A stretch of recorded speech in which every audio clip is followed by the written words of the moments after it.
There's two things that make me want to orgasm. It's steady cams and good transitions. Welcome to the Space Turtle Show, the greatest show in the galaxy.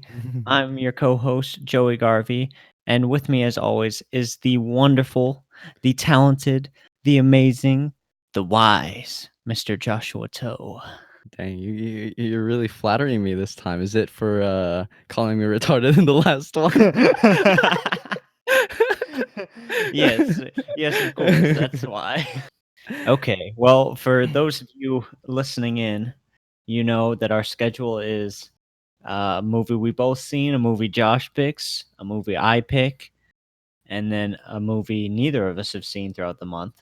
And Mhm. this week we have a movie that was Josh's pick. So, what did you pick out for us today, sir?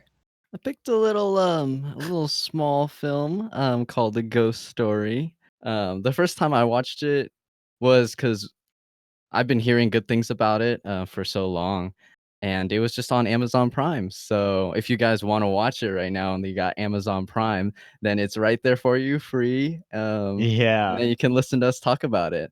But yeah, so we're just picking out films that we can watch as a family, and I always love showing my family my most weirdest, most quote unquote boring films, and then force them to watch them.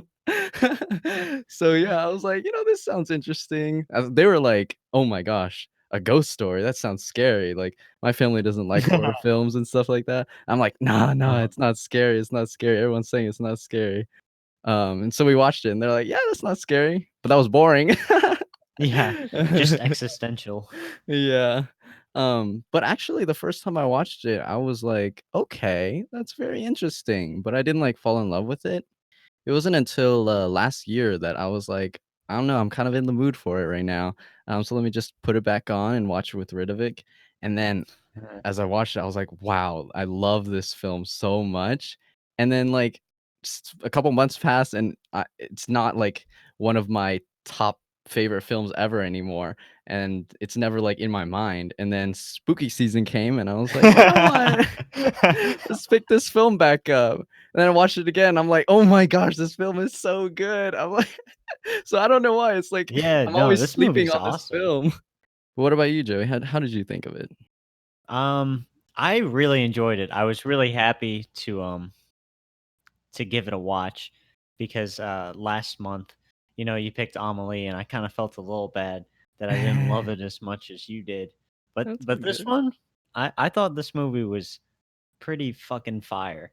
Ooh. I I enjoyed it a lot and I can see how it could be like it's not a movie for everyone, but Mhm. it was Definitely. definitely a movie for me. Just Mhm. with all the decisions they made, I hadn't seen a movie really do a lot of the things that they did before, Mhm. especially taking your biggest star at the height of his career and and you put a sheet over his head. And for a marketing decision, I don't think it worked very well because the movie made no money. But and nobody Uh, saw it. But I thought it was a ballsy move and it paid off for me. So yeah, definitely big dick energy move. But yeah, I'm glad there's hope for my selection process. They haven't given up total hope. I hit or miss, at least I got those hits. Let's get started on the what's your two favorite aspects? Have you decided on that? okay. I was thinking about this because it was really tough for me. This is gonna be the first movie I think where acting is not one of them. Ooh, Not Joey's not choosing acting. I'm not. Not that the acting was bad. I liked it, but for me anyway, it just wasn't the focal point of the movie. Yeah, Um, understandable.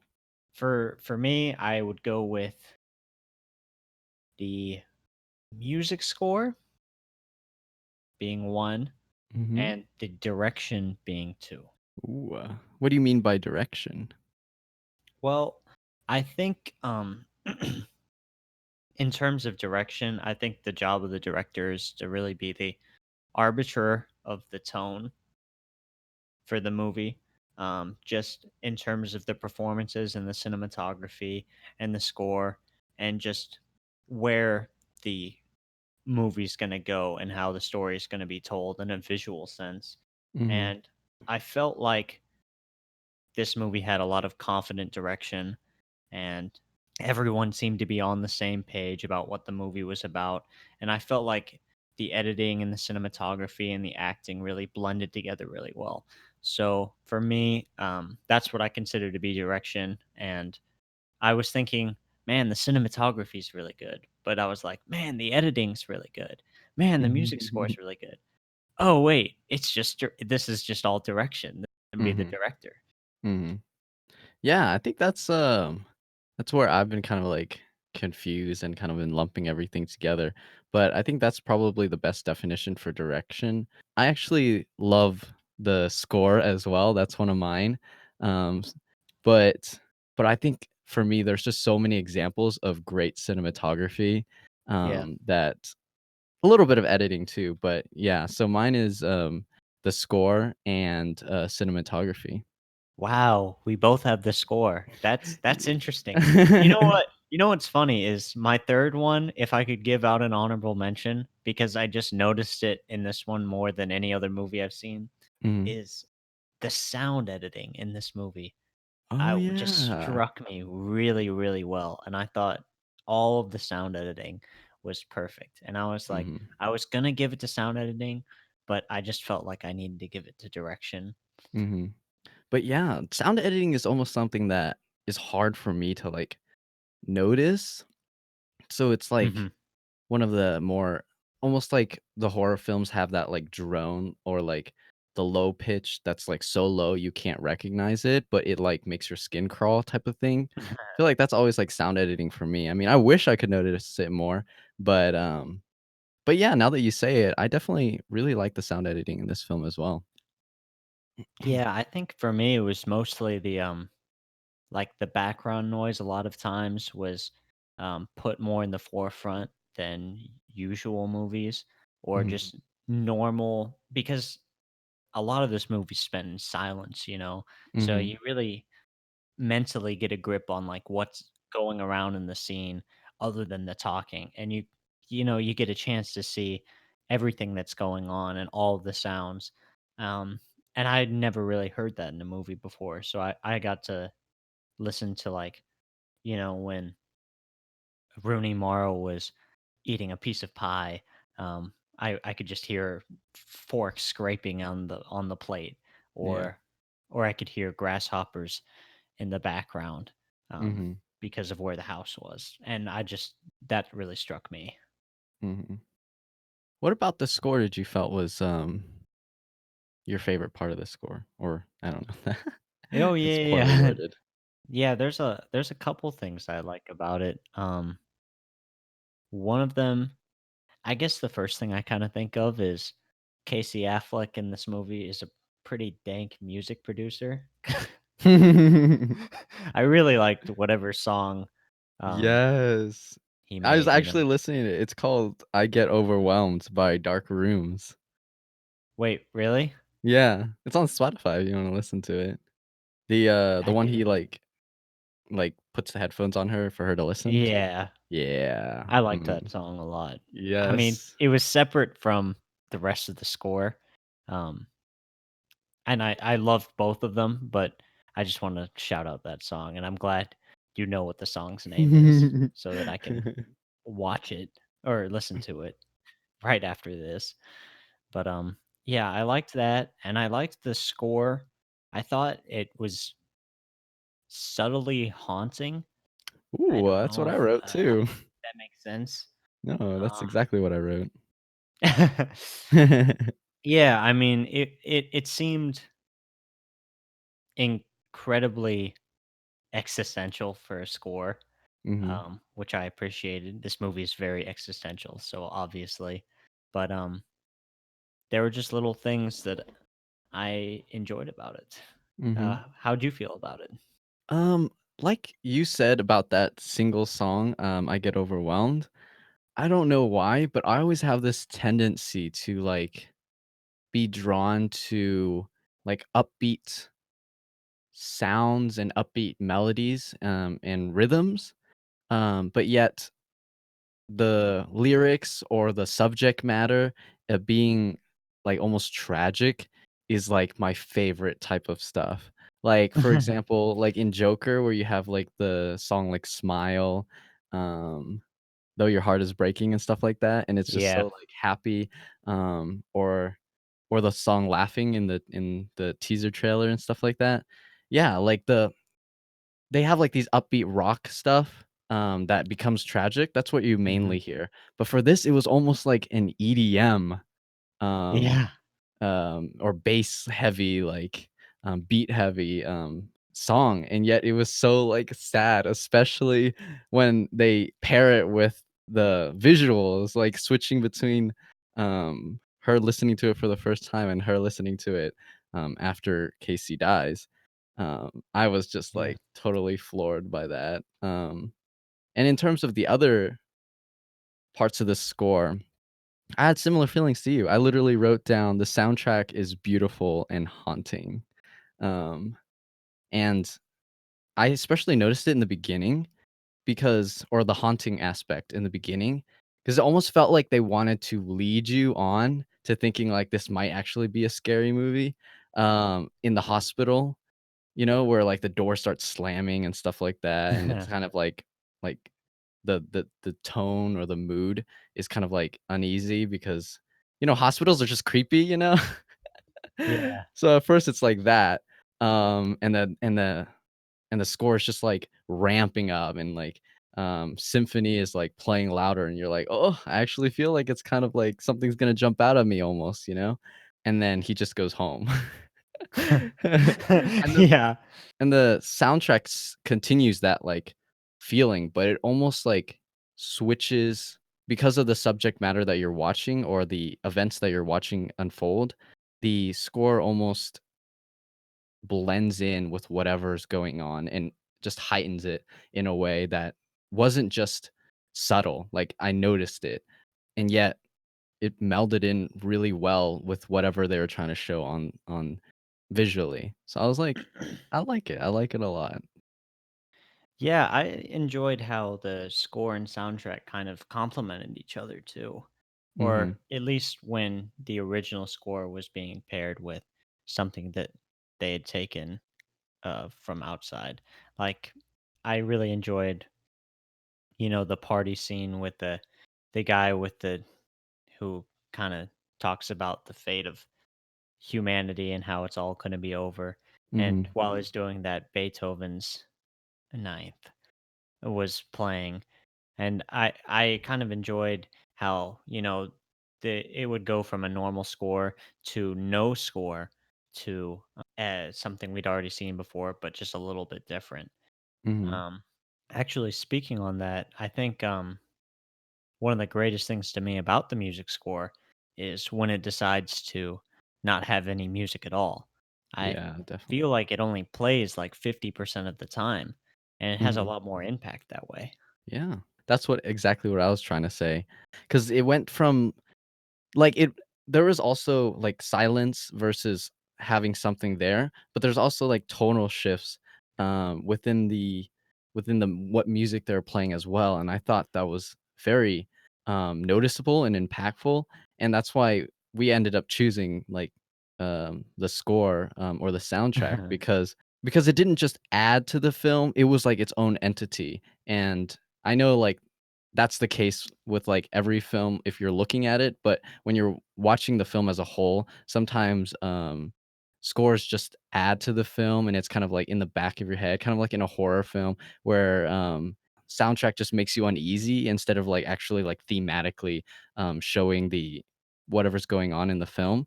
But your example with the guy that's existentially, like, questioning, humanity and, its progression and stuff like that. The Ninth Symphony worked so well since he talked about that, and it Uh-huh. had this almost triumphant, um, tone as he, like, got more, invested in what he was saying. And then I'm not sure if it was, like, at the very end of what he was saying or if after he finished, but it switches to this girl, like, putting on a song in the whatever, they used to play songs at the party, like a speaker of some kind, and it was just like dance music as he's like saying about all this like stuff that's gonna be worthless one day and how the universe is gonna die and nothing really matters. And people are just partying as he says that, and I'm just like, I think that like almost encapsulates the entire theme of the film for me at least. Yeah, and just a quick bit of trivia that I found on the Amazon, like the thing that Amazon gives you, like the trivia Oh yeah, yeah, while you're yeah. watching the movie. I read one of them that said they wanted to use Kesha's music for the movie, and they ended up getting it. So, like the party scene, that music is Kesha. But not Ooh. only that they get Kesha, she showed up as a extra. So she's partying in the Oh house at the really? time. I didn't even Yeah, notice. I didn't either, but apparently Kesha is somewhere. Maybe she's the one that turned on the song, turned on her own song. Yeah, Imagine maybe, that. I don't know. Honestly, I don't know what Kesha looks like. I'm I not even like a big fan of her music, but it was but just it kinda worked in the funny. film, so, at Yeah, least for me, yeah. yeah, Um, I didn't notice it. I wouldn't have thought Kesha. but yeah, it had, like, these great highs, and then, like you said, it goes to, like, silence. So, like, it allowed for there to be moments, of just painful, no stimuli type, scenes, like, for example, the infamous scene where, I mean, infamous for most people, scene where Rooney Mara just eats the pie for, like, 4 minutes Yeah. straight. And then Yeah. I think the contrast I think about is whenever, near the end where the time frame switches to the future, and then he, like, jumps off the building, and the soundtrack is just, like, blaring in your head or, like, in your living room or wherever you're watching it. Um, and then it just, like, cuts again. There's thought put into when there should be, sound or a soundtrack, and when it should be loud and when it should be soft and when there shouldn't be any at all. Yeah, for sure. I definitely agree with that. Um, I have a question for you actually. This is something that I'm genuinely curious about. Okay. Um, do you have an idea of what the piano represents in the movie? Because I didn't really get a chance. I didn't really look it up or anything. I was wondering what your thoughts were. Huh. The piano. Um, I didn't really think too much about that, yet, or I guess at all. But if I had to like make a guess right now, I'd say it kind of like represents him, or at least that's like the first thing that comes to my mind. Because the scene where they just move in at the very end, he's like, "Is this piano like here? Is this like ours? Like if we buy the place, like does it come with a piano?" And I don't really know if it's like the sales lady or if she was like part of the family or something like that. I never Uh-huh. found that out. But she was like, "Yeah, it's been there, the whole time. It's been there for, a long time, and you can just keep it." As she says that, like, the ghost is literally standing there, or the ghost of Casey, like, watching. And then there's other stuff that I think also kind of supports that to a degree, like, where he says it's, like, out of tune, it needs tuning, and then later that shows that he is unwilling to leave and unwilling to, um, try to make decisions with Rooney Mara, um, and then he uses it a lot to, like, make, um I'm not sure, actually, maybe he only used it once whenever he knocked over, the stuff, whenever the couple was still living there, and Uh-huh. used it as a means to, like, get their attention and scare them kind of. So that would be my first guess of what it meant. It's just like a parallel, to him, but I'm honestly not sure about that. So, did you have any ideas or, you haven't thought of it yet, but Mm. Yeah, I've had no ideas. Honestly, I wanted to think about it. I had it in my brain to like think about, like I'll think about this later. Because it Mhm, seemed significant to me. Um, I never really quite got a grasp of it, but I think it makes sense that it'd be a parallel to him. And I like the idea of it being a piano with him being into music producing mhm, and most of the dialogue in the movie coming from music. mhm, Um, Most of the dialogue being the one monologue from the guy about Beethoven, and then the girl learning Beethoven. I think that also has some sort of significance. Um, Yeah. maybe it's just him essentially because he's so in love with music. He's like the piano signify that would make sense that the piano would signify him more. But Yeah, I yeah, think that's also like a consistency in like that the monologue that the nihilistic guy speaks about uses the example of, well, he uses a bunch of examples, but the one that he maintains is Beethoven's symphony. And it does play while he's saying all this stuff about how it's going to become meaningless one day, but also we both think that the music was the thing that was most impactful for us in the film. So I think that like little parallel where it's like nothing means anything in the long run because everything's going to end, especially using this example of the symphony portrayed in a movie where we think the soundtrack is the most like impactful yeah, thing. yeah, yeah, and it's the thing I like to think about the most is the inclusion of the symphony that's been around for so long. So I don't Mhm, know what that means to mhm, me specifically, but mhm. I just thought it was very interesting. And it's a very scary proposal, by the way, even though it's very definitely true. Yeah, I wasn't walking in here prepared to talk about the scary aspects of this film, but Joey's over here having a mini existential crisis. I have a existential crisis about once a week, and this one just Honestly. increased it. I College was life, like, feel like. I did not expect this movie to scare me. Turns out, one of the scariest movies ever. Hmm. But yeah, if we're talking about things that like are a little bit confusing, I mean, I know you've only watched it one time, so it's totally fine if you don't really have an answer for me. But what did you think about the whole thing about writing notes and like putting them in places? Like, I know at first it kind of seems like, oh, well, it's just like a character trait that Rooney Mara's character has, and it's like endearing, and it gives a drive to the plot as he's like trying to like scratch at it. But then at the same time, there's a one scene where when he travels enough into the future that it loops back around to the, like, pilgrimage age or not pilgrimage, but pilgrim age or something like that, Uh, the little girl, she writes something on a little piece of paper, and then she hides it under a rock, and he stares at her as she does that, and then I'm like, "Well, maybe it's just not, like, a Rooney Mara's character type thing, maybe it has some type of more thematic meaning." And I haven't had a chance to think about it 'cause I just noticed that, in the last viewing. So I was wondering if you had any ideas.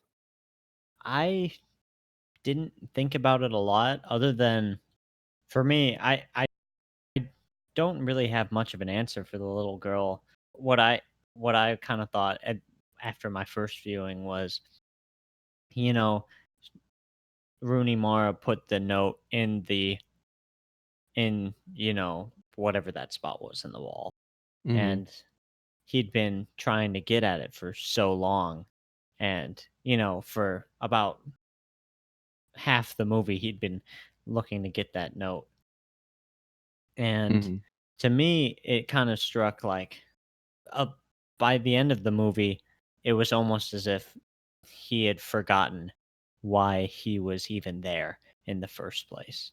mhm, Um, in kind of parallel to the ghost next door. mhm, Um, and by finding what Rooney Mara had given him in the note, um, he remembered. I don't know.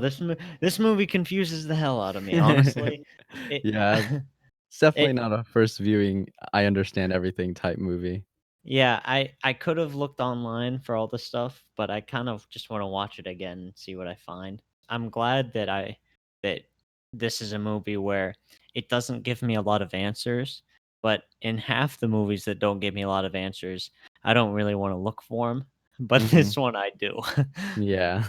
Like I'm it interested me enough in the story and the storytelling where I'm like, "Oh, I do want to know what's going on with this ghost. Like they gave me so little that I want to fill in all the pieces by myself. So I like. Mhm. Yeah, definitely. I never felt like it was talking down to the audience, but it wasn't. I mean, I have a high tolerance for really confusing movies, but I didn't feel like this movie was, like, too confusing. Like, for like, Synecdoche, New York is almost, like, too confusing for people, like, on their first watch and stuff like that, but I have this, like, drive to, like, I need to know all the answers, especially if they have something to do with, existence and that kinda stuff. But this film, I didn't feel the need. Kinda like it was too confusing, and there's none of it kind of made sense. It was just, like, little things here and there. But now that I think about it, I actually might have, like, a small explanation for the little girl, and maybe you wanna tell me if it makes any sense at all. Yeah. So it actually kinda ties into the monologue and what I thought that had to do with the theme as well. So, obviously, he talks about how nothing matters really, and nothing you do will last forever. And he goes a little bit far in describing that because I mean, everybody says, "Oh, nothing you do will last forever," and everything like that. But it's almost like that doesn't have like an impact in people anymore. And so instead of saying it like that, he actually describes like let's take Beethoven's symphony and let's look into the future and more into the future and more into the future and see like how far it can possibly go, and then realize at the very end it can't, like, forever is not something that can that anything can achieve, ever, and so I Yeah. was like, maybe that's the whole thing about the film, because I loved the scene where Casey just became the ghost, and he walks in the hospital, and he stands in front of this white door, or Mhm. gateway or something like that, and I think we both, would agree that that's kind of like going towards the light, and so Yeah. he waits there, and he doesn't go, and so the door closes, and so it's almost this kind of, discontent, or that his soul is not at rest, and then he goes back to the house to see, almost in my opinion, the effects that his death had, um, and how people will deal, especially his girlfriend, Rooney Mara, would deal with his death.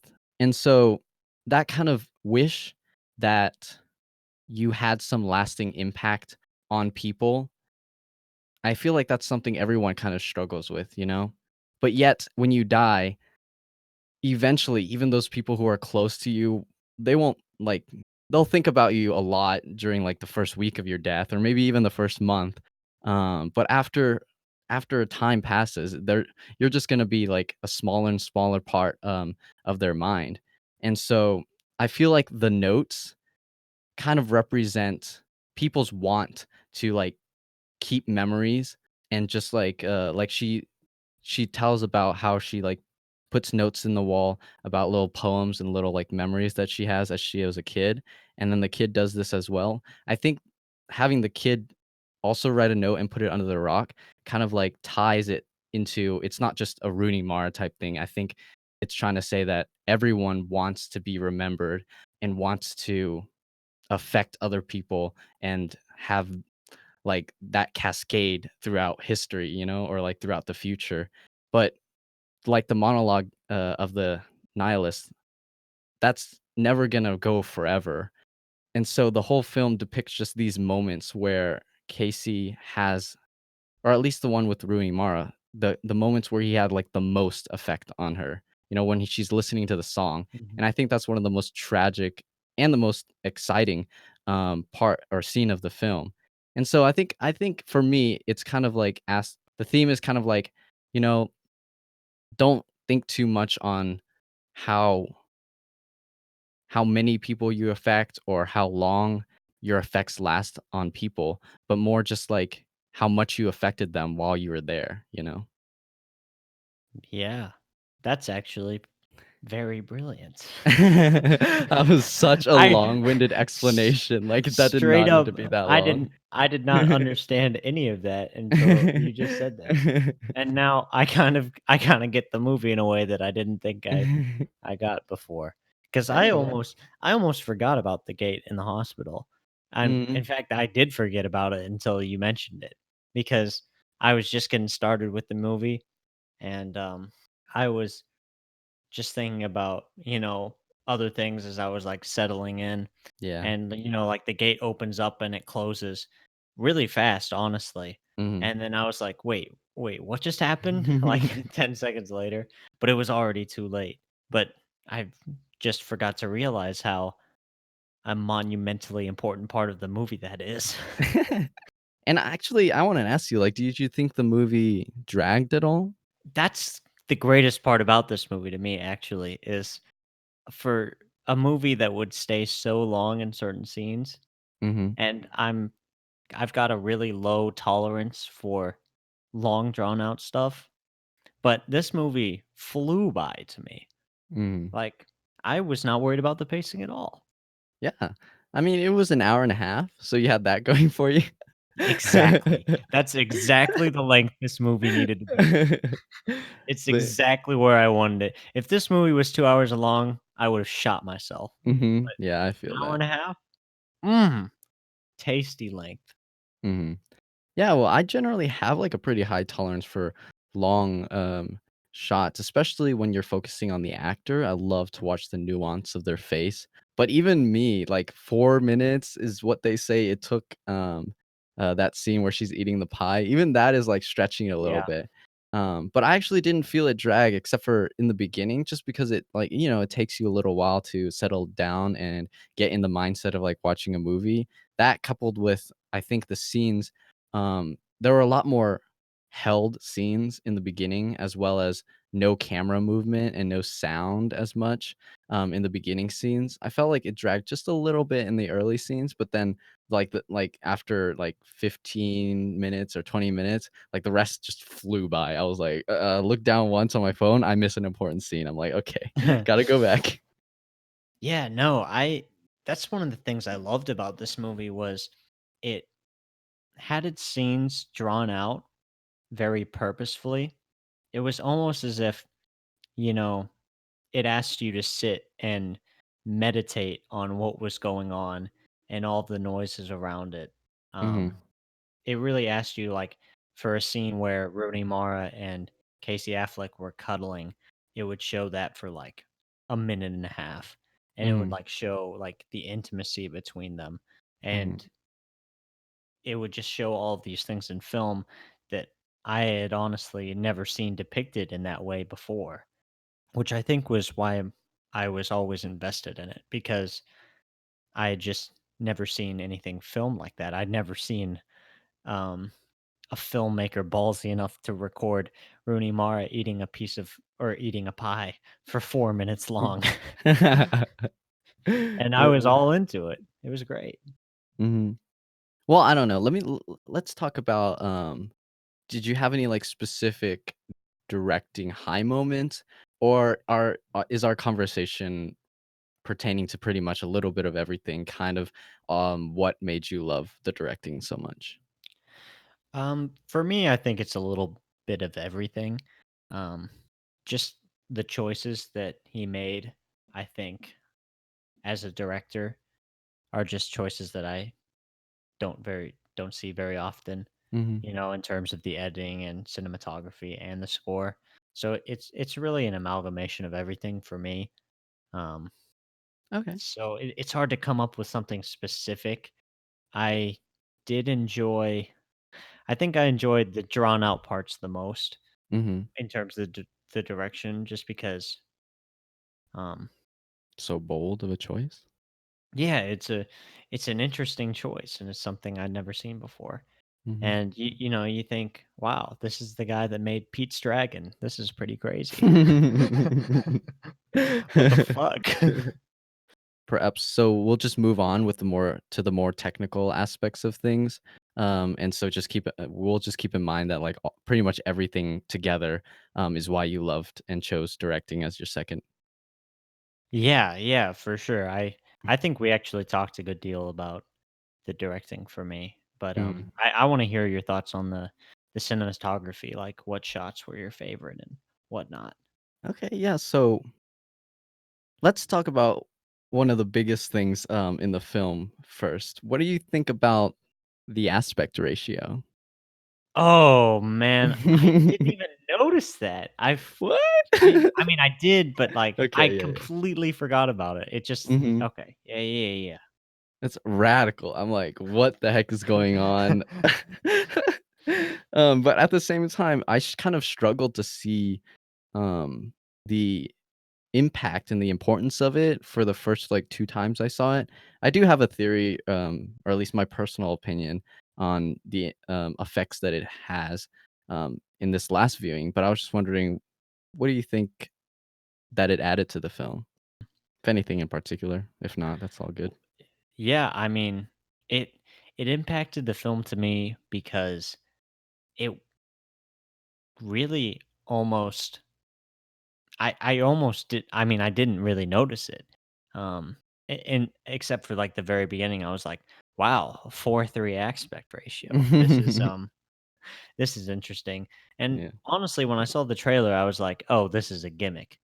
And it is a bit of a gimmick. Not that I mean, gimmicks can be good or bad, whether it's like shooting Birdman in one shot or Boyhood being a gimmick. I think a Mhm. lot of gimmicks can work, and I think Mhm. this one worked for this movie. Um, and it's hard for me to explain why. Part of me is thinking because it's more symmetrical. It's closer to the screen. Like I felt more invested in what was going on, or it was maybe meant to capture the nostalgic view of what he was feeling about life. But either if it's either or both of those things, I think it worked really well for the movie in a way that I didn't expect. Honestly, I when I saw the trailer, I was like, "Oh, this is just stupid artsy decision," and they're just trying to be all artsy, and they are. But I think it worked really well in this scenario, and it's something that works so well. I think I didn't even notice for most of the film. Mhm. Yeah, I think what you kind of explained is almost, pretty much what I was gonna say in a more it's like a diminishing of the screen because it's more, like, wide normally, but this is, like it, like, shrinks it almost a little bit, and so that kind of, transition almost from a big to a smaller, display I found it to be, like you said, intimate, but also for some reason, when it was in like close shots that were held a lot, for some reason my eyes kind of just or my brain kind of just imagined the camera just slowly, like, coming in, whenever it held for a long period of time, and then I would look at the edge, and I would be like, "Okay, the edge is right there. Is it actually moving? No, it's actually not moving," and I'm like, "What the heck?" I just feel like it's, like, pulling in closer, but it's not, and I'm like that, for me, really turned the intimacy up a couple notches, especially in those scenes that it was just held like that, because your eyes just have nothing to, do, after you watch the person for about a minute, you're like, "Okay," and then you almost kinda wander around, but if you just, like, force yourself to look at that, it almost like your my brain imagines that the camera is doing something that it's not, and it adds to the subtlety, of its intimacy, at least for me.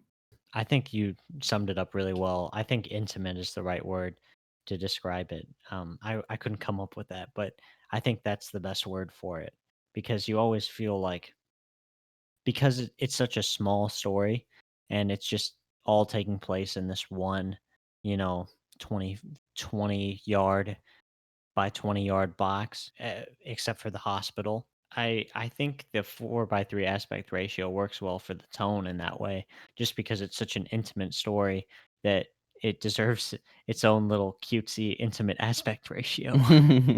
It's like a Polaroid. Yeah, it's like a little Polaroid video.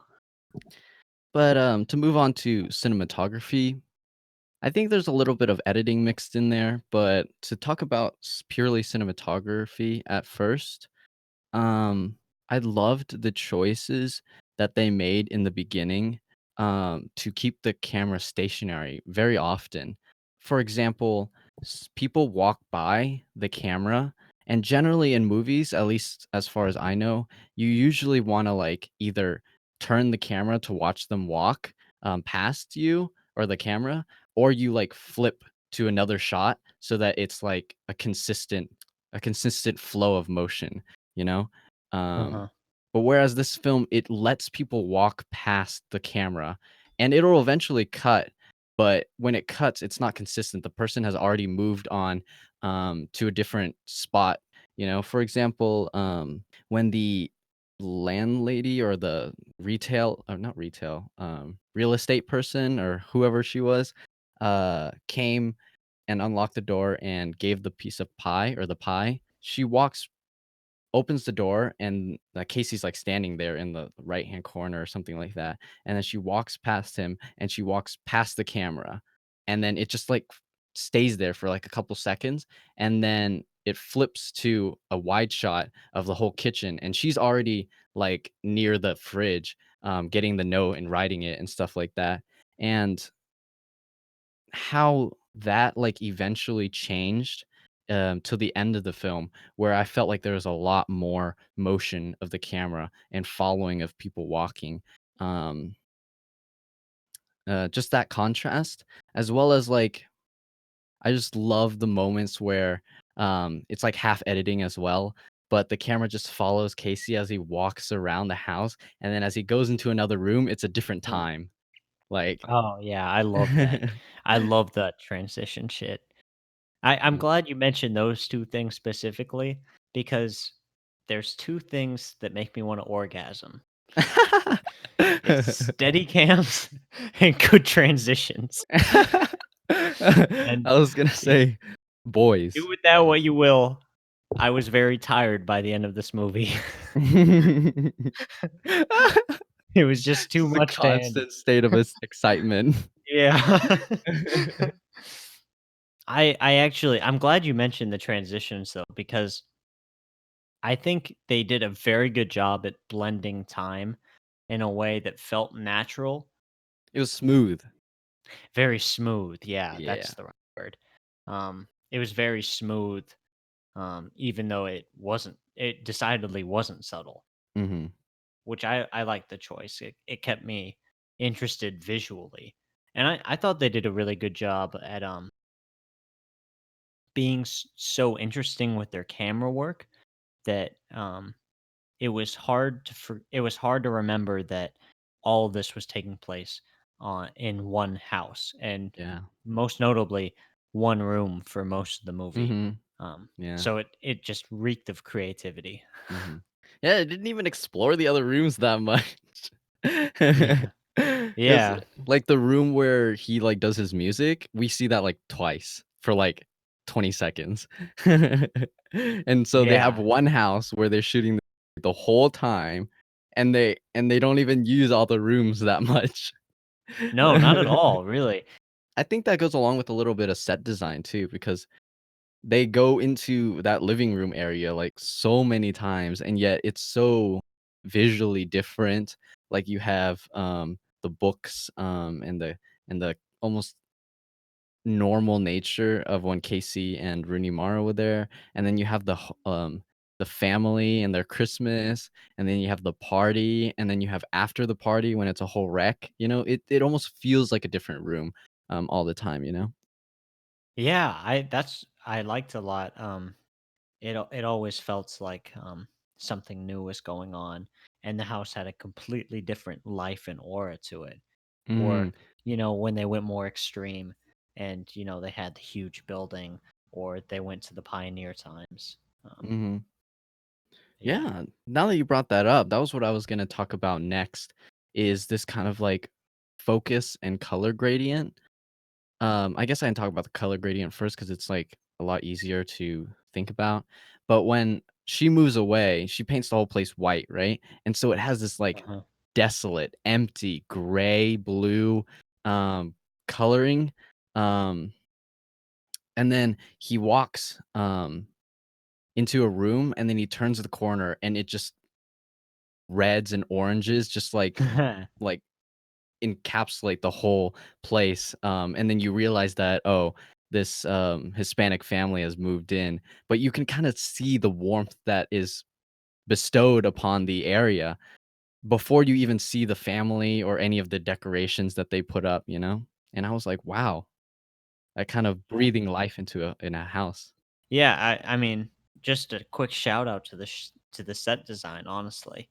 Um, I think they did a really good job with the one space kind of area, and even though a lot of it seemed run down and very basic, I always felt like they were doing something with the set. Like it was always very purposefully built for whatever kind of situation they were in. Um, Mhm. so I enjoyed the production design a lot. That's another thing I thought of because since this movie doesn't place a lot of emphasis on acting or dialogue, in my opinion, it just opens up the movie to like highlight a lot of different things that are not normally front and center that Mhm. I think about. And I think that's another reason I like the movie so much. But I yeah. honestly, the more I talk about this movie, the more I enjoy this movie. Yeah, I know, it's like a sleeper one on you, like, after Yeah. I watch it, I'm just like, "Oh, so good." Um, but yeah, and then the second cinematography thing that was purely cinematography was the focus that they employed in certain, moments. For example, like, the moment where it's kind of like a wide shot of the kitchen, and you're watching Rooney Mara, like, wash a cup and then go through mail, and then ultimately look at the pie. That was almost like, I mean, correct me if I'm wrong with, like, technical words and stuff like that, but it was almost like a deep focus type, shot because you can see everything, so clearly, and it wasn't any, like, blurriness in any of the frame.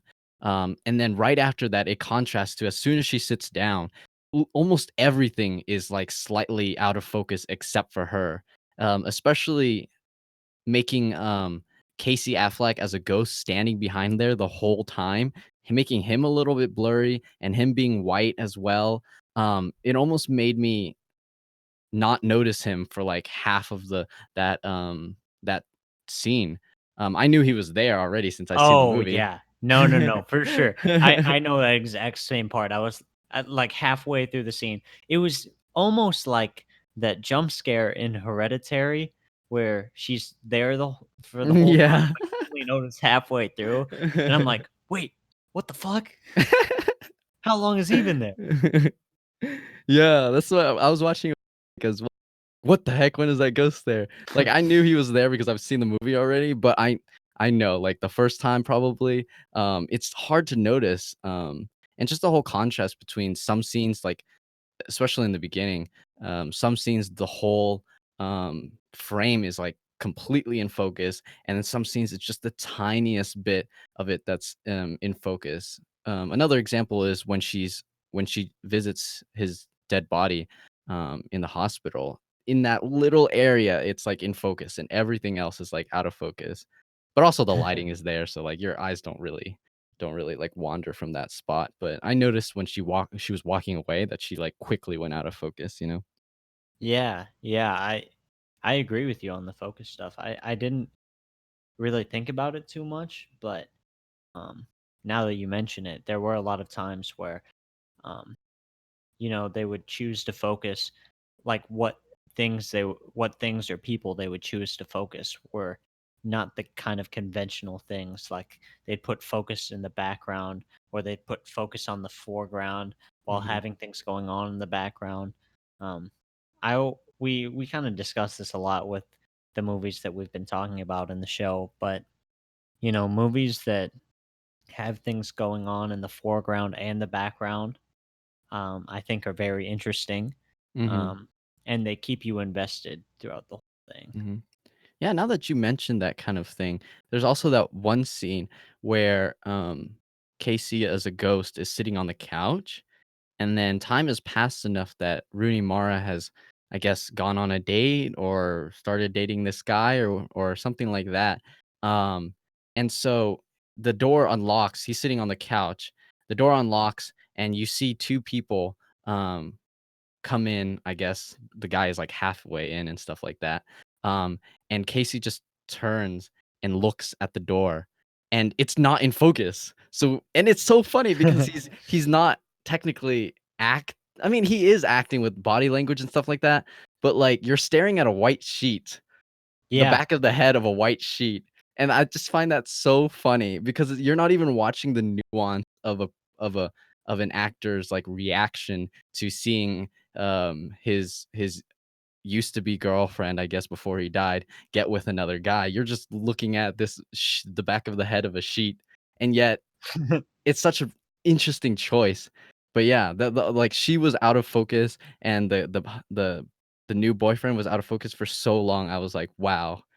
I'm just looking at a white little thing, but it Yeah, it's impacted so me. So funny.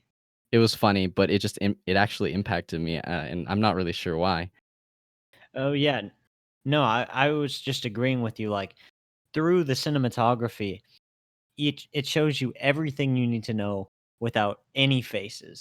It just you can tell exactly how he's feeling because it's basically how everyone else would be feeling if they had seen what he was seeing as a ghost. And, they showed, like, the lights flickering, and, I think the music was starting to raise a little bit, so Mhm. you could tell what was going on, but if you really, like, step back, you're just looking at, you know, a guy covered in a sheet, Mhm. which is Mhm. so funny. I know. Um, it's so funny. It's goofy. It's so goofy, which makes it really oh my I can't explain it. I don't know why it's such a good decision to go with just a normal guy with a sheet over his face, Mhm. but it honestly made the movie to me. Yeah, the whole, like, Casey being a ghost and just observing everything, I think that's why I chose cinematography, because the whole movie is based on this ghost that just literally has no face, barely any body language, that just watches everything. And so the cinematography just mimicked that so much, in its like focus and in its like gentle and sometimes non-existent movements and stuff like that. Yeah, that's the main thing I liked. But I guess we can start moving on to things that maybe weren't our top two things, maybe like a favorite scene or something like that. I'm actually curious. What you have like a favorite scene or two from first watch? Ooh, that is a good question. Okay, I've got a couple, if that's okay. I might Ooh, just yes, go for it. list them just because there's a lot of great scenes in this movie, but Mm-hmm. some of them that I don't think we've gotten to talk Mm-hmm. about enough yet. I Mm-hmm. think the movie when he looks out the window and he sees another ghost in the Ooh, house next door, so sad. and they just have subtitles and they're just Mm-hmm. staring at each other. And it might be the most emotional part of the movie when he's like Yes. when that one ghost is like, They said, I don't think they're coming. "Oh, yeah. Oh, that's way worse. That's way worse. That's so sad." And then he just disappears, and you're like, Oh my "Oh my god. god, where did he go?" Probably nowhere. Um, Yeah. That's, like, in my top 2 most like, sad or most tragic scenes. I think there's one more that slightly trumps that, but continue about, what you liked about that scene. yeah, I like that scene a lot. I don't know, it just just showing the sheets' faces and then giving subtitles, like they know exactly what they're saying to each other, even though they're not even showing any body language. Really, they're just looking at each other, but you can tell how sad and empty they are. Um, Yeah. and it puts me in a depressed mood. But I just keep thinking this is the goofiest shit I've ever seen. and I'm so sad and invested, like, I can't even tell it all. Stuff like that, like, little quirky things that they do like that, I just Mhm. adore. Yeah. Um, so that's one of my favorite scenes. What is, yours? I just wanna talk about a little bit more about that scene, cause. Oh, please be my guest. Because I think that what you're saying, that lack of, like, literally any body language or speech, just you staring at them, that accentuated when there was a little bit of body language, and it just made it so much sadder. Like, there's, I think, 3 scenes with the other ghosts. There's the first one where they meet, and they're like, "Hi," and the other ghost is like, "I'm waiting for someone," and stuff like that. And then you have the last scene where he's like, "Oh, I don't think they're coming," and then he disappears, or he or she. And then there's a second scene where Casey's ghost stares out the window, and the other ghost is like looking down, and then he or she looks Mhm. up, and she's like, "Who's there?" And then Oh, Casey's just like, "Oh, it's just me." And the ghost is like, "Oh, I thought," and then it just looks back down. And I'm like, "No." yeah, no, that was so sad. Oh my god. All the And it. stuff with that second ghost, I just Mhm. ate up. Yes, those I was just about to say. I think that, like, in a terms of a narrative, was the difference between those 2 ghosts. They were both they both couldn't rest, and they both had, like, discontent, as a soul. But I think that Casey having that little piece of paper that's in the wall is what saved him and what, differentiated the 2 ghosts. Because I don't think, Casey's ghost remembers, Rooney Mara, especially near, like, the end where it goes into the future and stuff like that. I think if he didn't have that piece of paper, he would be the same as the other ghost and been like, "Who are you waiting for?" "Oh, I don't remember." But he has that little Yeah. piece of paper, so it's like almost even if he forgets about her, he remembers, that piece of paper. And I thought that was pretty interesting narrative, kind of, contrast between the 2 ghosts. So, my saddest scene was when she listens to his song. Oh my god, we haven't even talked about this. And it's like it cuts between her, in the past, or I guess in the where we are in the film in the past, where she's listening to it the first time, and then in the present, and there's just so much editing. If I can just take a couple minutes to talk about, there's so many things about the scene that made me, um, like, wanna just bawl all the time. So the first thing, is that in the past she is listening to the song, and yet Casey Affleck is never in the frame, so it's just her.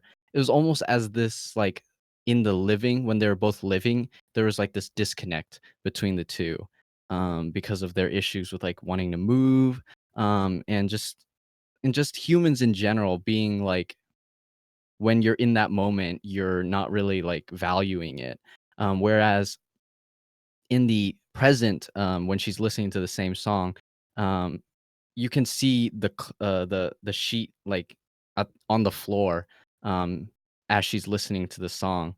That and the sound design when it's, like, loud and in, like, oh, I don't really know how to describe it, but, like, the song is, like, in focus, it's not muffled and stuff like that, and then in the Uh-huh. present, it's, like, muffled, and then the coloring, it's so much warmer in the past and then so dark, and white and blue, in the present.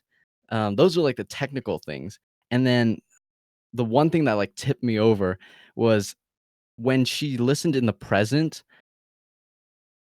her hand, like, gets closer and closer to touching, Casey's, sheet as he's a ghost, and that was just Yeah. like, ugh, like, what got her, to almost interact with him as a ghost the most, or the closest she ever got to interacting with him as a ghost, and closer than any other people, in the film as well, except for when he, like, actually, like, threw stuff and stuff. Yeah. But, the closest anyone ever got to, like, interacting with him physically as a ghost was when she's listening to the song that he wrote, and that's Ugh, so sad. No, yeah, and I think one of the best parts of that scene to me is after all of that emotional scene, she basically just takes the headphones off and gives him, like, nothing, and she just walks away. And I honestly I didn't know what to think about that, um, other than, their relationship wasn't going very well at the time, it seemed like.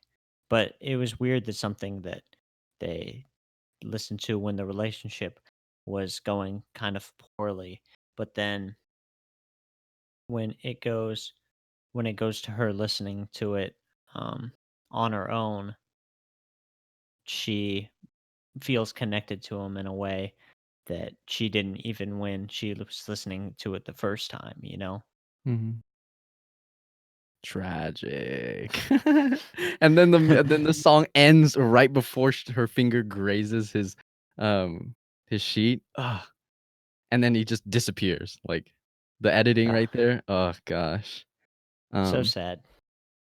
But there's also a lot of highlighting, that I wanna do with the editing as well. Just one scene in particular when he watches as she starts to move on with her life, um, he just stands in the living room, and it kind of, like, pulls in as she walks out of her room and out the door, and then out of her room again and out the door, and it Oh, literally never cuts, and just another one of her comes out of her room and out the door.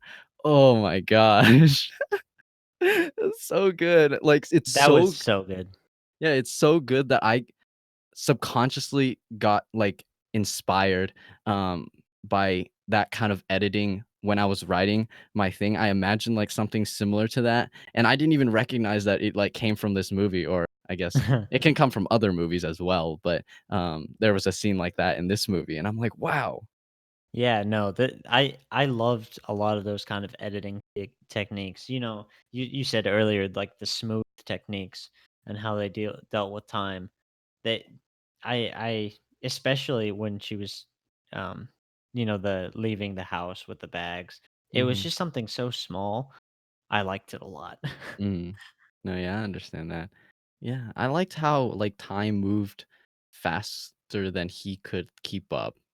Like, I know it was, like, thousands, if not millions, if not my theory is that he went, to what the nihilist said. He went to the heat death of the universe, and then and then, like he said, it pulls all back in into a single point and explodes all over again.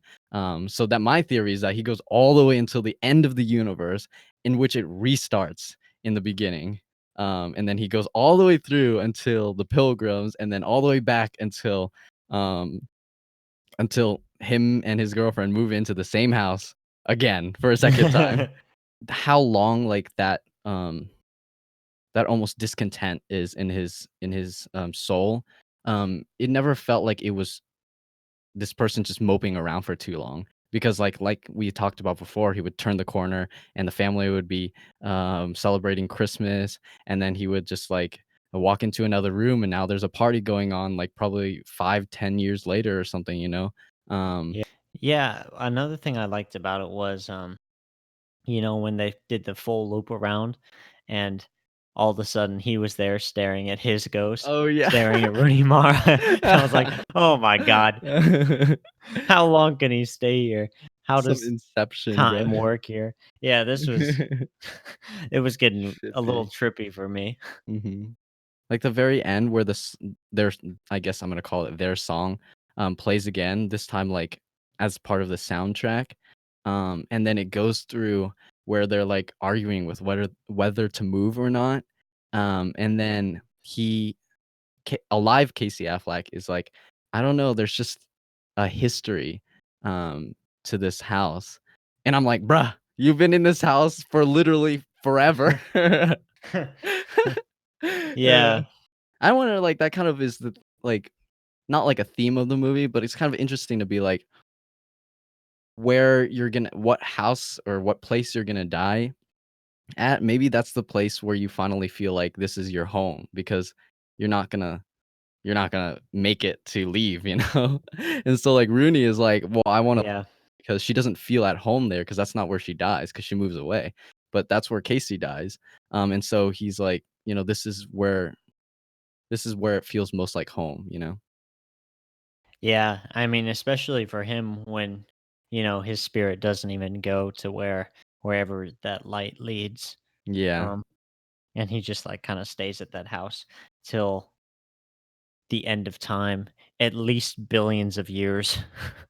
I don't know. Oh. That just sounds awful. Yeah. But do you have Mhm. any negatives by chance? It's so hard for me to think of negatives when I don't love them. I mean, when I love the movie. I'd say Uh-huh. like I talked about earlier, I felt that it dragged just a little bit in the early, like 15, 20 minutes. I think there's a fine line, and it is debatable where that line is, but I think there is a fine line between like art and just being like pretentious. So sometimes when they're holding, like for example, whenever Rooney Mara leaves the frame whenever she is looking at his dead body. It stays there Mhm. for a little bit, and there is an artistic aspect to that, waiting for what's going to happen with this dead body, and then it just like sits up, and you're like, oh, I mean, especially if you don't know, Uh-huh. like you didn't watch any trailers or anything like that. It's like, oh, really, whack. But sometimes it might hold just like a little too long, and it's like, are you just trying to be like, "Ooh, look how long this scene is," instead of just more like a suspense, you know? Yeah. No, I could see that. I mean, I kind of liked all those scenes, but I could absolutely see how someone would think that is a little could be paced a little better or seemed a little pretentious. Um it honestly it was certainly pretentious. Oh I just yeah, kind of liked definitely. it. Yeah, no, no, no, yeah, I I'm a love little that. pretentious myself, so what can I say? Did you have any negatives? My only real negative with the movie, I think, is they didn't have a lot of dialogue at all, but when they did, I thought it was a little clunky.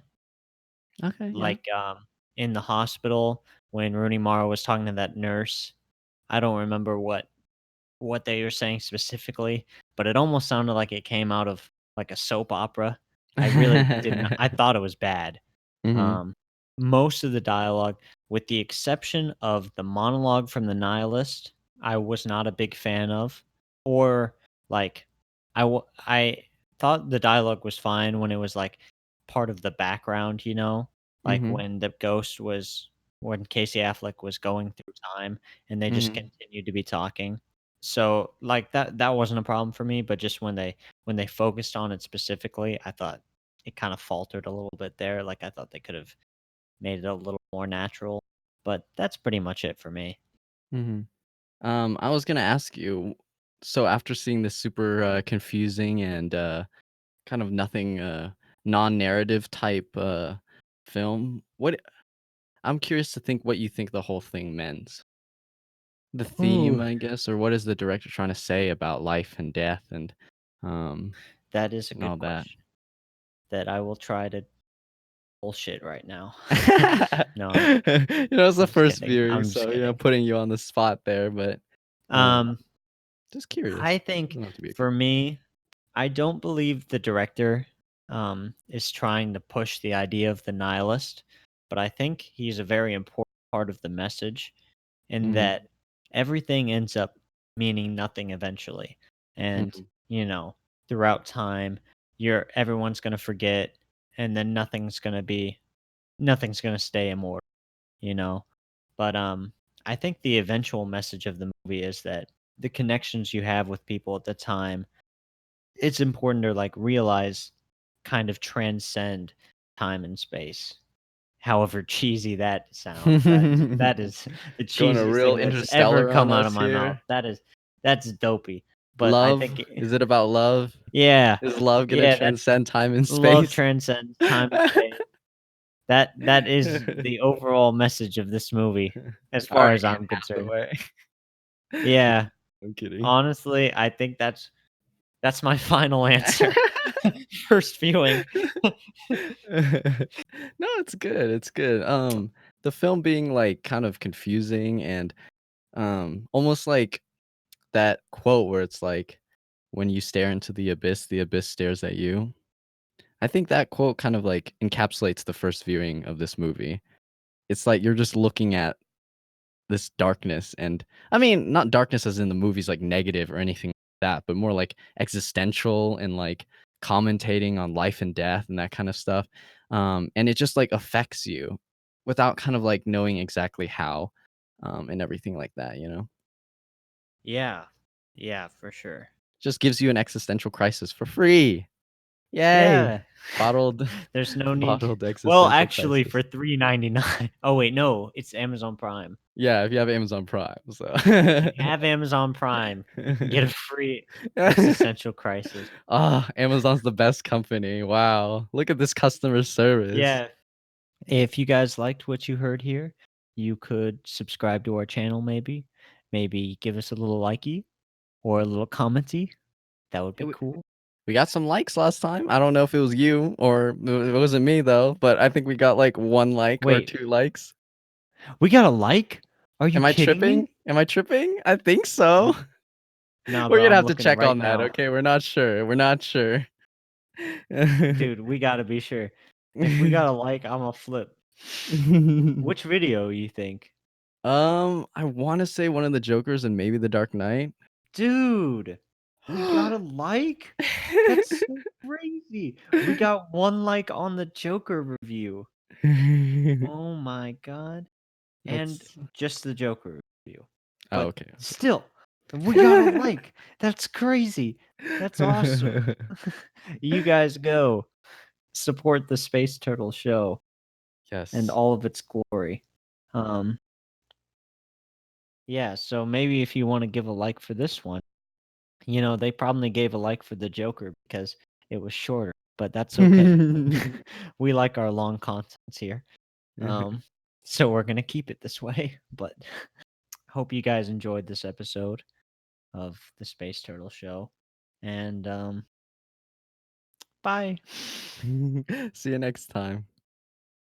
All right. Well, let's all say a big thank you to Joey Garvey's internet and his willingness to pay for internet, because that boy can't hear anything anymore. So I'm gonna be the one that's gonna give you guys his next pick for next week. We're gonna be watching What We Do in the Shadows by Taika Waititi, and discussing that. He's been telling me it's hilarious and smart, and Taika Waititi is just a great director. So if you guys want to watch that before our discussion, or maybe you want to listen to the discussion, if you don't mind spoilers and that kind of stuff, and then get yourself excited for the movie and watch it. Either way, that's going to be our choice for next week. All right. Damn, he had to put me on blast. Wait, oh my God. Oh, you're muted. I forgot you can still hear me.